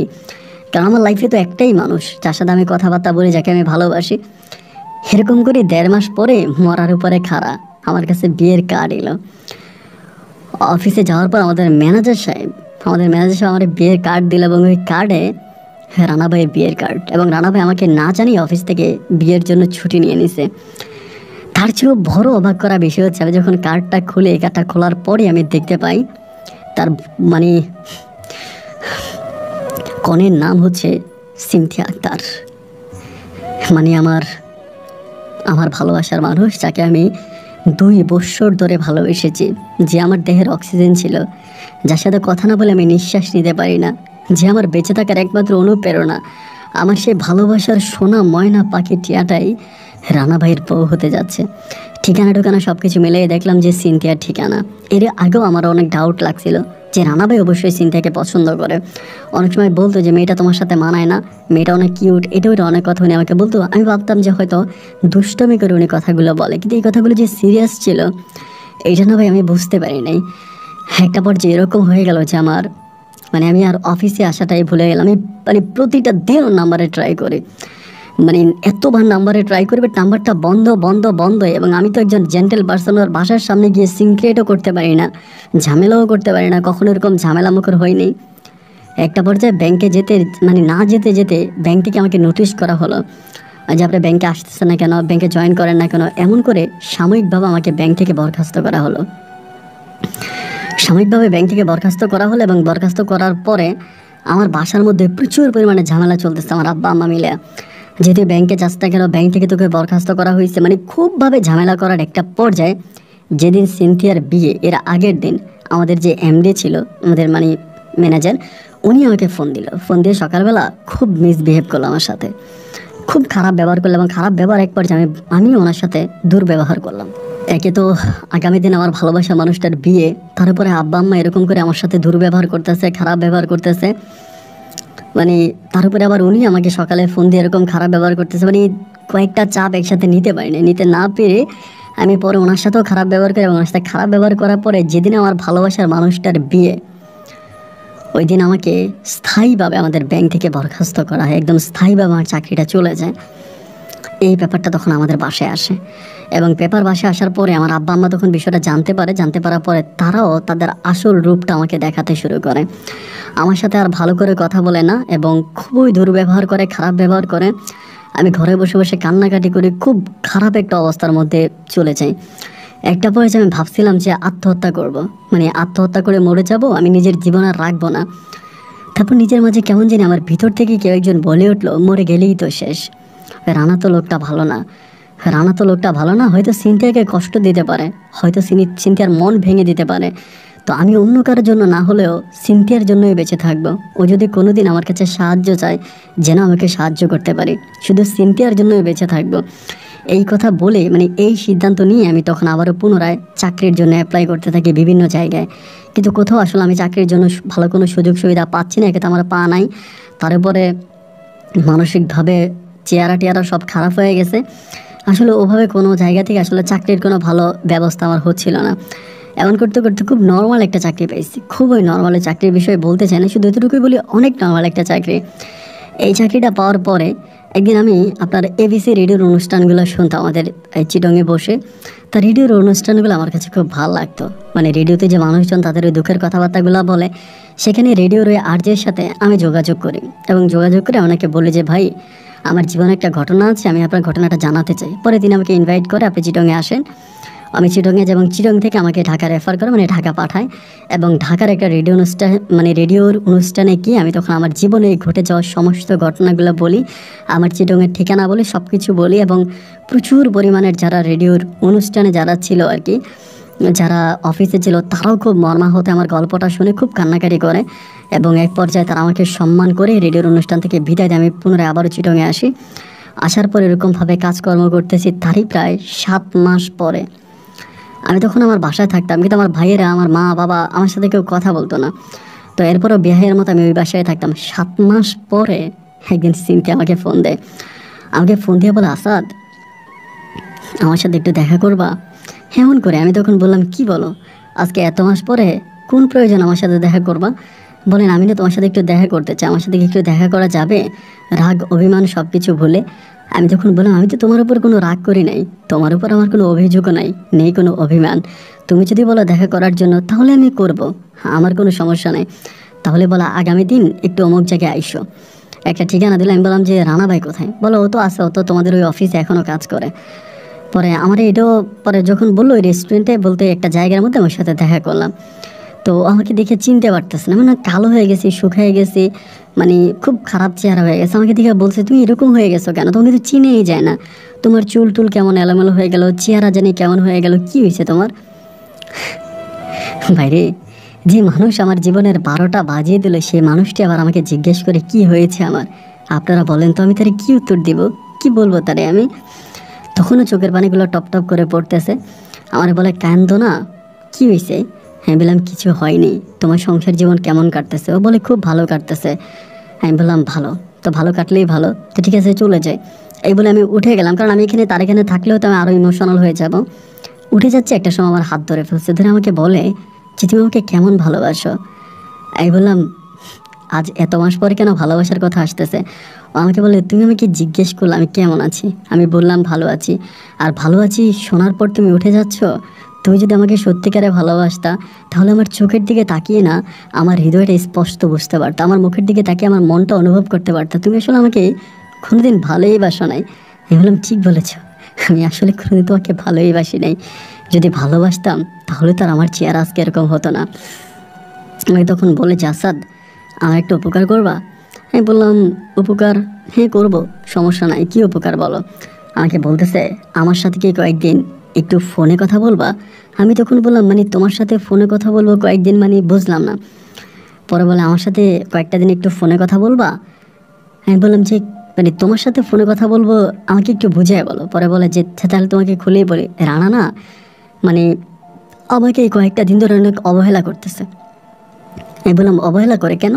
বলে তা জানি না, আমাকে খুব ইগনোর করে, মনে হয় অন্য কোথাও রিলেশন হয়ে গেছে। তো এখন আমি আমার একটা বান্ধবীর সাথে কথা বলছি যে কী করা যায়। আমার বান্ধবী আমাকে বলল তুইও একটা রিলেশনে চলে যা, মানে রিয়েল কোনো রিলেশন একটা ফেক রিলেশনে যায়, এবং ফেক রিলেশনে যখন চলে যাবে তখন তোর হাজব্যান্ড বুঝতে পারবে যে নিজের ওয়াইফ যখন অন্য কারোর সাথে রিলেশন করে তখন বিষয়টা কেমন লাগে। এবং একটা সময় দেখবে তোকে ঠিক করার জন্য তোর হাজব্যান্ড এখন বর্তমানে যার সাথে রিলেশনে আছে বা তোর হাজব্যান্ড যদি অন্যদিকে ডাইভার্ট থাকে সেখান থেকে চলে আসবে, এসে তোকে আবার ভালোবাসতে শুরু করবে। এখন তুই একটা ফেক রিলেশনে যা। তো আমি চিন্তা করলাম যে আমার তো আসলে ওরকম কোনো মানে ফেক রিলেশন করবো ওরকম কাউরে আমি ভালোভাবে চিনিও না, আর এরকম কার সাথে রিলেশন করতে গেলে দেখা যায় আবার কি হয় না হয়। এই জন্য যেহেতু রানা তোমার ফ্রেন্ড, আমি তোমার সাথে রিলেশনে যেতে চাই। আমি তোমার সাথে রিলেশনে যাব, কিন্তু ফেক রিলেশন। আমি তোমাকে মিস কল দেবো, তুমি ফোন দেবে, আমি তোমার সাথে কথা বলবো, তুমি জাস্ট ওইভাবে আমার সাথে কথা বলবা যাতে রানা বুঝতে না পারে, কোনো কিছু বুঝতে না পারে, ওভাবে কথা বলবা। আমি তখন বললাম আচ্ছা ঠিক আছে সমস্যা নাই, যদি এরকম হয় আমি তো তোমার জন্যই বেঁচে আছি, এমন একটা কথা বলছি। পরে একটা হাসি দিল, হাসি দিয়ে আমার সাথে হ্যান্ডশেক করলো, দেনও চলে গেল। তো আমি যাই যেতে চিন্তা করতেছি একটা সময় যখন আত্মহত্যা করতাম, মানে আত্মহত্যা করার পরিকল্পনা করছিলাম, তখন আমি চিন্তা করছিলাম যে আমি তো মানে আমাকে যদি কখনো ওর প্রয়োজন হয় আমি অন্তত ওর জন্য হলেও বেঁচে থাকবো। তো যার জন্য আমি বেঁচেছিলাম আজকে আমি তার কাজে লাগছি, এইটা আমার কাছে খুব ভালো লাগছে, মানে অ্যাটলিস্ট এই জিনিসটা খুব ভালো লাগছে। তো যাই হোক আলহামদুলিল্লাহ, পরে ওই দিন রাতেও আমাকে মিস কল দিল, রাত 10টার দিকে আমি কল ব্যাক করলাম। পরে বলতেছে যে কেমন আছো? আমি বললাম ভালো আছি। বলে কী করো? আমি বললাম আমি তো খাওয়া দাওয়া করলাম। মানে ও এমন করে কথা বলতেছে যে আমি শিওর হয়ে গেলাম যে অন্য কাউকে জেলার্স করার জন্য ও কথাগুলো বলতেছে। এরকম করে প্রায় সপ্তাহখানেকও আমার সাথে কথাবার্তা বললো, এবং সপ্তাহখানেক কথাবার্তা বলার পরে একদিন হলো কি সকাল প্রায় আপনার 11:30টার দিকে আমি যে কারখানায় কাজ করি ওই কারখানায় হঠাৎ করে দেখলাম রানা ভাই সাথে আরও 8-9টা ছেলে, 8-9টা ছেলে মানে একটা মাইক্রোবাস দিয়ে আসছে। আইসা একটা ছেলে আমাকে ডাক দিছে, পরে আমি গেলাম, যাওয়ার পরে দেখুন ওখানে রানা ভাই কোনো কথা নাই, ধাপ করে আমার কলার ধরে আমাকে গাড়ির মধ্যে উঠে ফেললো। আমি বলি টাইম বাংলাদেশ সময় 11:30 ওই সময়, মানে আপনার সকালবেলা। তা আমার গাড়িতে উঠানোর পরে আমার এই গাড়ির মধ্যে উঠে মারা শুরু করলো, মানে এলোপাতারিকে মারতেছে। আমি বললাম ভাই মারতেছেন কেন? আমারে বলে তুই এত বড় সাহস বেটা, তুই আমার বউয়ের সাথে প্রেম করিস, তুই আমার বউয়ের সাথে কথা বলিস, আমাকে উনি মারতেছে। কিন্তু বিশ্বাস করে আমি একটা বারের জন্য নাকি এই কথা বলি না ভাই, আপনার বউ বলছিল এটা করার জন্য, আমি কিন্তু এটা বলি না, কারণ আমি তার স্বামীকে মানে সিন থেকে ছোটো করবো না। আমি বলি না যে আপনার বউ আমাকে এটা করতে বলছে, ওকে মারতেছে এবং প্রচুর মারছে। সারাটা দিন আমার ওই গাড়ি দিয়ে ঘুরাইছে, মানে চট্টগ্রাম রুলিতে গলিতে শহরের বাইরে এখানে সেখানে এই পোলাপাইনগুলো সব আমারে মারছে, রানাভাই সব আমারে মারছে। বড় একটা আপনার হাইক্স যে বড় গাড়িগুলো ওইগুলো নিয়ে আসছে। পরে মাইরা রাত্র প্রায় আপনার প্রায় 12:30টার দিকে, 12:30 থেকে 1টার দিকে হবে, আমাকে আপনার 2 নম্বর গেটের ওইদিকে, মানে আপনার 2 নম্বর গেট টু মুরাদপুরের মাঝামাঝি একটা সময় আমাকে ওইখানে গাড়ি থেকে লাথি মেরে ফালাই দিচ্ছে। আমার পাটা সব ওরা খুলে নিয়ে গেছে। তো আমি ফালাই দেওয়ার পর আমি তো আর পা ছাড়া দাঁড়াইতে পারি না, ওইখানে দাঁড়াইতেছি পড়ে যেতেছি, এমন সময় ভাই উনি সম্ভবত ওনার কোনো ব্যবসা বাণিজ্য আছে, উনি যাচ্ছে বাসায়, বাজার মানে হাতের মধ্যে বাজারে ব্যাগ। উনি দেখলো যে আমার যেখানে ফালাইছে ওই জায়গাটা ময়লা, মানে ময়লা কাদাযুক্ত একটা জায়গার মধ্যে ফালাইছে, আমার গায়ে অনেক কাদা। উনি আমার হাত ধরে উঠে বলতেছে যে কী হয়েছে তোমার, তোমার কি চিন্তা কেটে ধরছে? বলে ভাই আমার একটু বাসায় পাঠিয়ে দেন।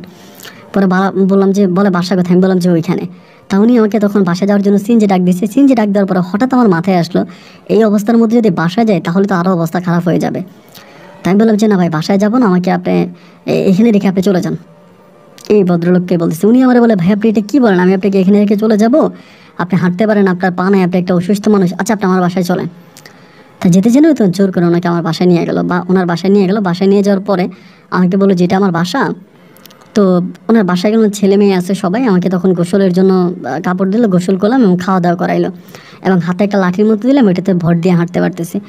পরে আমাকে বলে যে ভাই কী হয়েছে আপনার, বারবার আমাকে জিজ্ঞেস করে। তো আমি তখন সর্বোপরি ওনার কাছে বললাম যে ভাই, তখন তো আসলে মনে হতো যে কষ্টটা কারো কাছে বললেই সম্ভবত কষ্টটা হালকা হবে বা কষ্টটা কমে যাবে।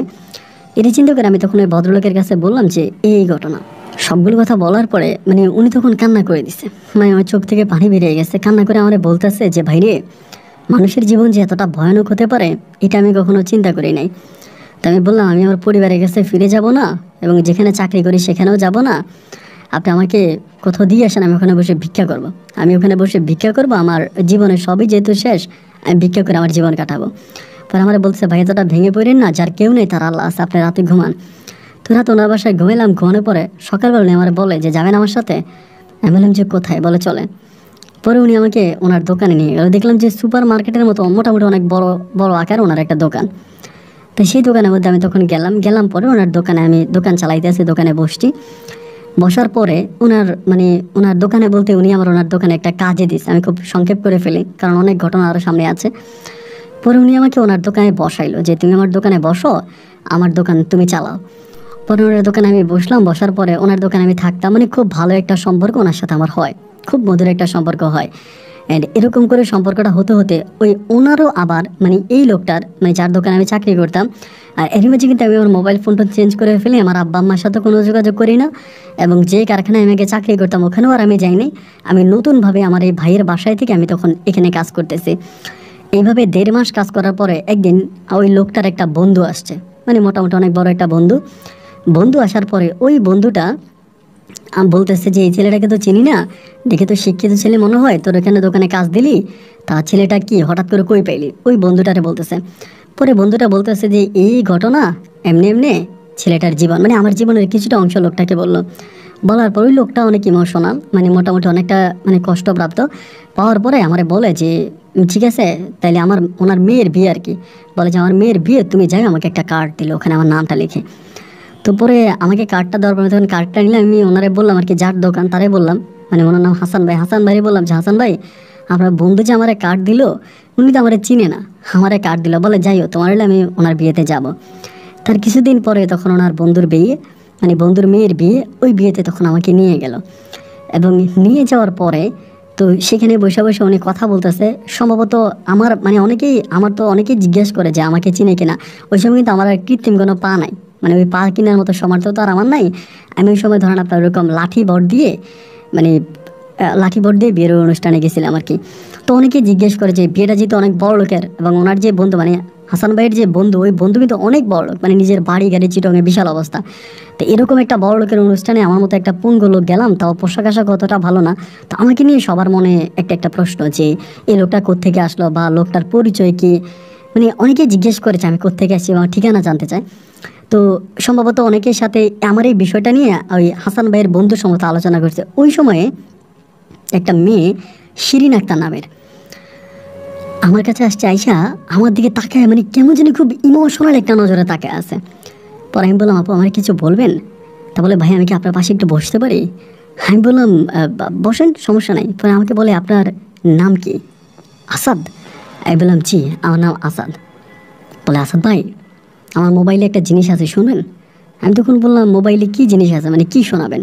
তাহলে আপনি কি শুনবেন কি না? আমি বললাম হ্যাঁ শুনবো যদি আপনি শোনান। কি? পরে সে কী করলো, তার মোবাইলের একটা রেকর্ডিং আমাকে শোনালো। রেকর্ডিং বলতে ওই যে আমি আমার রেডিওর অনুষ্ঠানে আমার এই গল্পটা বলেছিলাম, মানে আমার জীবনের এই গল্পটা, ওই গল্পটা উনি ওনার মোবাইলে সেভ করে রেখেছে, মানে আপনার গল্পটা সেভ করানোর মোবাইল, উনি তখন আমাকে শোনাচ্ছে। আমাকে বলে, এই মানুষটা কি আপনি? আমি বললাম জি। মানে সে এতটা মর্মাহত হয়েছে, মানে সে তার মনে কলিজাটা ছিঁড়ে যাচ্ছে। আমাকে বলে, আমি আপনার এই ঘটনাগুলো, মানে আপনার জীবনের গল্পটা আমি প্রতিদিন একবার করে শুনি। মানে আমার জীবনে যদি কারো লাইফ স্টোরি শুনি আমার চোখে পানি আসে, এটা হচ্ছে আপনার গল্পটা। আপনার গল্পটা আমি জীবনে যতবার শুনছি ঠিক ততবারই আমি কান্না করছি। মানে আমার কান্না ধরে রাখতে পারি নাই। আপনার গল্পটা আমাকে এতভাবে আঘাত দিছে বা এত আমি কষ্ট পাইছি। পরে আমি বললাম, আপু সরি। পরে বলে, না না না, সরির কিছু নেই, তো আপনার ফোন নাম্বারটা আমাকে একটু দেন। তো ফোন নাম্বারটা দিল, দেওয়ার পরে অনুষ্ঠান হয়ে গেল। তো অনুষ্ঠান থেকে আমি পরে চলে আসলাম বাসায় আসার পরে এর পরের দিন উনি আমাকে ফোন দিল প্রায় 9টার দিকে সকালে। আমি তখন দোকানে, মানে হাসান ভাইয়ের দোকানে, ফোন দিয়ে বলতেছে, আসাদ ভাই কোথায় আছেন? আমি বললাম যে আপু আমি তো একটা দোকানে চাকরি করি, সেই দোকানে আছি। তো বলে, দোকানের ঠিকানাটা দেন। আমি ঠিকানাটা দিলাম। পরে কিছুক্ষণের মধ্যে উনি গাড়ি নিয়ে আসছে, একটা প্রিমিও, টয়টা প্রিমিও একটা গাড়ি, সাদা কালার গাড়ি নিয়ে আসছে। আইসা আমাকে বলতেছে, ভাইয়া মানে আপনি কি একটু দোকান থেকে বের হইতে পারবেন? আমি বললাম, পারবো না কেন, সমস্যা নেই। পরে হাসান ভাইও ছিল। হাসান ভাই বলে, ঠিক আছে যাস না, তুমি কথা বলো, আমি নাই ক্যাশে বসি। পরে হাসান ভাই ক্যাশে বসলাম, আমি দোকান থেকে বেরোইছি। বেরোয়ার পর আমাকে বলো গাড়িতে ওঠেন। তো নিজের ভিতরে একটু নার্ভাস লাগতেছে, ভয় লাগতেছে যে গাড়িতে উঠায় বড় লোকের মানুষ, আবার কি করে না করে। পরে উঠলাম গাড়িতে। ওঠার পরে উনি তখন আমাকে নিয়ে গেল একটা রেস্টুরেন্ট, অনেক বড় একটা রেস্টুরেন্ট চিটংয়ের। এখনও এই রেস্টুরেন্টটা আছে, হান্ডি রেস্টুরেন্ট। আমাকে নিয়ে গেছে। নিয়ে যাওয়ার পরে ওখানে বসে বলতেছে যে, আসাদ ভাই আমি গতকালকে সারাটা রাত ঘুমাইতে পারি নাই। আমি তখন বললাম, সারা রাত ঘুমাইতে পারেন নাই কেন? ঘুমাইতে পারেন নাই? বলে, সারাটা রাত আমি শুধু আপনার জীবনটা নিয়ে চিন্তা করছি, যে আপনার জীবনে যে এত বড় একটা ঘটনা, বা আপনি যে এত কষ্টপ্রাপ্ত একটা মানুষ, আমি জাস্ট এটা চিন্তা করতে করতে সারা রাত ঘুমাতে পারি নাই। আমি তখন বললাম, বা আপনি তো অনেক ভালো মনের মানুষ। অন্যের জীবন নিয়ে চিন্তা করে যার চোখে পানি আসে, অন্যের জীবনের কথা চিন্তা করে যে কান্না করে, সে তো নিতান্তই ভালো মনের মানুষ, তার তো কোনো কষ্ট হতে পারে না। পরে আমার বলে, না আমি যে খুব ভালো মনের মানুষ তাও না, আমার জীবনে কিন্তু একটা অ্যাক্সিডেন্ট আছে। আমি তখন বললাম, অ্যাক্সিডেন্ট মানে কিসের অ্যাক্সিডেন্ট? পরে আমাকে বলে যে আমার হাজব্যান্ড মারা গেছে। আমি হাজব্যান্ডকে অনেক ভালোবাসতাম এবং আমার একটা ছেলে আছে। ছেলে থাকার পর আমার হাজব্যান্ড মারা যায়। আমি মানে ওনার একটা বিশাল বিজনেস আছে বাংলাদেশে, শুধু চিরঙে, পুরো ঢাকা জুড়ে, পুরো মানে এশিয়া মহাদেশ জুড়ে ওনার অনেক বড় একটা বিজনেস। এবং ওই কোম্পানির উনি এমডি। এটা শুনতে পারার পর আমি অবাক হয়েছে যে এত বড় একটা কোম্পানির এমডি, আমি বিশ্বাস করতে পারতেছি না। পরে উনি বলেছে, আমি কোম্পানির সিইও, আমি কোম্পানি চালাই। তো অনেক কথাবার্তা হলো ওনার সাথে, এবং উনি আমাকে বাসায় আবার আমার দোকানে এসে ড্রপ করে দিয়ে গেল। পরে তার সাথে আমার ফোনে কথাবার্তা হচ্ছে। মাঝে মাঝে উনি আসতো, এসে আমাকে বলতো যে চলো আসাদ এখানে যাই, ওইখানে যাই, বিভিন্ন জায়গায় নিয়ে যেত। এভাবে বেশি না, প্রায় 1.5 মাস পরেই উনি হাসান ভাইয়ের মাধ্যমে আমাকে বিয়ের প্রস্তাব দিল। মানে যেই দোকানে আমি থাকি ওই দোকানদারের নাম হাসান ভাই। হাসান ভাই আমারে বলে যে, ভাই তোমার তো কপাল খুলে গেছে। আমি বললাম, মানে? বলে, শিরিন ম্যাডাম তোমারে, শিশির ম্যাডাম তোমাকে বিয়ে করতে চায়। আমি বললাম, ভাই কি বলেন আপনি? ওনার মতো এত বড় মাপের একটা মানুষ, এত বড় লোক, সে আমাকে কেন বিয়ে করবে? বলে, না তোমাকে বিয়ে করতে চায়, আমাকে বলছে। পরে আমি ওনাকে ডিরেক্টলি ফোন দিলাম। ফোন দিয়ে জিজ্ঞেস করলাম যে, হাসান ভাই এটা আমাকে বললো, এটা কি আপনি মজা করছেন? বলে, না মজা করি না, যেটা বলছি এটা সিরিয়াসলি। তো আমি কালকে আপনার সাথে দেখা করবো। এরপরে আমি তখন ওনার সাথে দেখা করার পরে আমি বলি যে, এটা আমি কি শুনলাম, মানে এটা আমি কি শুনলাম এবং এটা কিভাবে সম্ভব? আমাকে বলতেছে, আমি না আজকে বহু বছর ধরে এরকম একটা মানুষ খুঁজতেছি, যে মানুষটা সৎ, নিষ্ঠাবান, যে মানুষটা আমাকে ভালোবাসবে, এবং এরকম একটা পার্সন আমি মনে মনে খুঁজতেছি, যে কিনা আমার হাজব্যান্ডের শূন্য জায়গাটা ভালোবাসা দিয়ে পূর্ণ করে দিতে পারবে, এবং আমার সম্পত্তির প্রতি লোভ থাকবে না। হৃদয় ভাঙা একটা মানুষ, যার হৃদয়টা কাচের মতো ভেঙে গেছে, আমি সেই কাচের টুকরোগুলো একটা একটা করে আবার আয়নাটা তৈরি করে দিব। ওইরকম একটা মানুষ আমি খুঁজতেছি, এবং আমার কাছে মনে হলো তুমি সেই পার্সনটা। আমি আজকে অনেক দিন ধরে ভাবতেছি তোমাকে আমি কথাটা বলবো, কিন্তু তোমাকে সরাসরি বলতে আমি সাহস পাচ্ছিলাম না, যার জন্য হাসান ভাইয়ের মাধ্যমে তোমাকে জানাইলাম।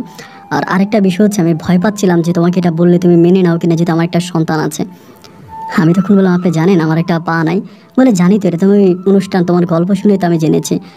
আমি তখন বললাম, তো আমার মতো একটা মানুষকে আপনি কেন বিয়ে করবেন? চট্টগ্রাম শহরের যে কোনো হ্যান্ডসাম, স্মার্ট, গোটা বাংলাদেশের যে কোনো একটা স্মার্ট ছেলেকে তো আপনি, হ্যান্ডসাম ছেলেকে আপনি বিয়ে করতে পারেন, তা আপনি আমাকেই কেন বিয়ে করতে হবে?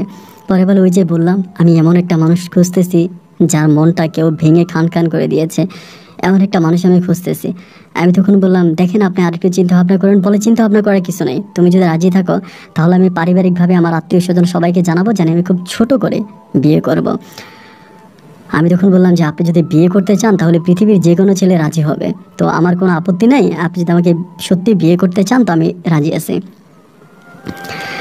এবং এটা বলার পরে আমি তখন আমার পরিবারকে জানাইলাম না। পরে উনি ছোটোখাটো করে একটা কমিউনিটি সেন্টারে খুব উনি যে এত বড় একটা কোম্পানির মালিক, বাট উনি খুব ছোটো করে আমাকে ওনার বিয়েটা করলাম। এবং বিয়ে করার পরে ওনার বাসায় আমি থাকতেছি, এবং তার কয়েকদিন পরে আমি তখনও আমাকে বলে যে তোমার আব্বা আম্মার কাছে যাব, যদি আমি বলছিলাম যে প্রয়োজন নাই। তারপরেও সে আমার আব্বা আম্মার কাছে আসছে, এবং আসার পরে আমার আব্বা আম্মা, আমার যে 2 ভাই আছে, সবাইকে আমাদের ওই বাসা থেকেও নিয়ে গেছে, সরকারি বাসা থেকে নিয়ে গেছে। নিয়ে গিয়ে ওর যে ফ্ল্যাট বা ওর যে বিল্ডিং, ওই বিল্ডিংয়েরই আমার ভাই এবং সবাইকে রাখছে। আমার ভাইয়ের পড়াশোনা, আমার মায়ের চিকিৎসা, বাবার সমস্ত কিছু ও দেখতো, ও দেখাশোনা। কিন্তু সবচেয়ে বড় যে কথাটা, যেটা শুনলে আপনি অবাক হয়ে যাবেন, সেটা হচ্ছে আমি ওর যে কোম্পানি, ওই কোম্পানিটা আমি দেখাশোনা করি, স্টিল এখনও আমি ওই কোম্পানি দেখাশোনা করি, এবং এই কোম্পানির সব কিছু আমার আন্ডারেই হচ্ছে।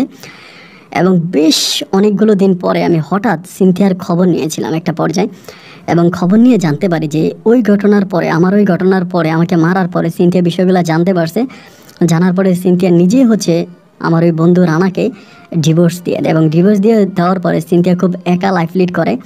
তো সেখানে ওর কোনো রকমের জব নাই, কোনো কিছু নেই, পারিবারিক খুব খারাপ অবস্থার মধ্যে আছে। তো একদিন তার ফোন নাম্বার ম্যানেজ করে তার সাথে কথাবার্তা বলি, এবং আমার কোম্পানিতে চিটংয়ে আমার যে ব্রাঞ্চ আছে, ওই ব্রাঞ্চে আমি ওকে ব্রাঞ্চ ম্যানেজার হিসেবে জয়েন করাই, যার বাংলাদেশি স্যালারি এই মুহূর্তে প্রায় 1.5 লাখ টাকা থেকে 2 লাখ টাকার কাছাকাছি। এবং সর্বোপরি আমি নিজে দায়িত্ব নিয়ে, আমার বউ এবং আমি শিরির দুজনেই দায়িত্ব নিয়ে আমি ওকে বিয়ে করাই দিই। আমাদের কোম্পানির আরেকজনের সাথে ওর বিয়ে পড়াই। ও এখন ভালো আছে, ওরও ফ্যামিলি আছে, সন্তানাদি আছে, বাট আমারও ফ্যামিলি আছে, আমারও সন্তানাদি হয়েছে, এবং আমার বাবা মা সবাই আছে, এবং সবাইকে নিয়ে আমার এখন পরিবারটা অনেক সুখী একটা পরিবার।